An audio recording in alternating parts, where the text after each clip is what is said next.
વડોદરા મહાનગરપાલિકાના ward number 4ના ભાજપના ઉમેદવારો અજીતભાઈ દધીચ, મયુરભાઈ ચોવટિયા, મધુબેન જૈન અને શ્વેતાબેન માજીઓએ આજરોજ વિશાળ જનસંપર્ક અભિયાનનું આયોજન કર્યું હતું। આ અભિયાનની શરૂઆત મીરા 4 રસ્તાથી કરવામાં આવી। ઉમેદવારોને કાર્યકર્તાઓએ Radhav park, Shrinathnagar, Krishna Murari society, Julie park, Kripa apartment, Ranchhod park તેમજ અરવિંદ પાર્ક જેવા વિસ્તારોમાં ઘરે ઘરે જઈ નાગરિકો સાથે મુલાકાત કરી હતી।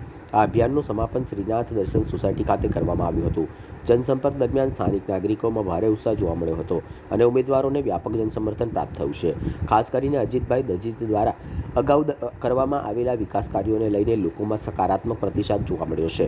વિસ્તારના લોકોમાં એવી ચર્ચા ચાલી રહી છે કે વિકાસની ગતિ જાળવવા માટે ભાજપના ઉમેદવારોને ફરી એકવાર મોકો આપવો જોઈએ। આ જનસંપર્ક અભિયાનથી વોર્ડ નંબર 4માં ભાજપની સ્થિતિ વધુ મજબૂત બની રહી છે તેવી રાજકીય વર્તુળોમાં ચર્ચા છે। અમે પાછલા ઘણા દિવસોથી ફેરણી કરી રહ્યા છે। ચારે ચાર ઉમેદવારો પ્રજાની વચ્ચે જઈ અને કાર્યકર્તાઓ પણ ખૂબ ઉત્સાહ જોડે ફેરણી કરાવી રહ્યા છે। નાગરિકોમાં પણ ખૂબ ઉત્સાહ છે। નાના મોટા વિષય હોય છે ઘણી જગ્યાઓ ઉપર, પણ એ અમને સજેશન માટે જ કહે છે કે ભાઈ આવું આ કામ કરવા જેવું છે, એટલે એ લોકોના સજેશન પણ અમે લખીએ છીએ અને આગામી દિવસોમાં એ સજેશન પણ જે વેલ્યુએબલ સજેશન છે એ ઇમ્પ્લિમેશનમાં લઈશું।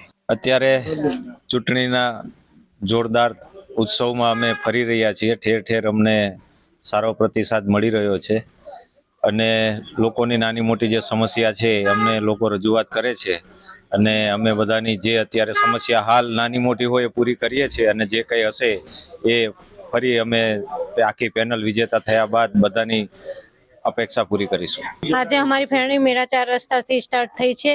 અમે લોકો પહેલા હવેલી ગયા છે, પછી અહીંયા મંદિર પર ગયા છે। જગ્યા જગ્યા નાગરિકોને બધાએ અમારો સાથ સપોર્ટ કરે છે ઓર બધા અમને બહુ સરસ રીતે આવકારે છે। કોઈને કશું પ્રોબ્લેમ નથી। અહીંયા આ એરિયા મેં બધાને આશીર્વાદ છે અને સંપૂર્ણ બીજેપી યશસ્વી થાય, વિજય થાય, વિજય ભવ એવા આશીર્વાદ સાથે હર હર મહાદેવ।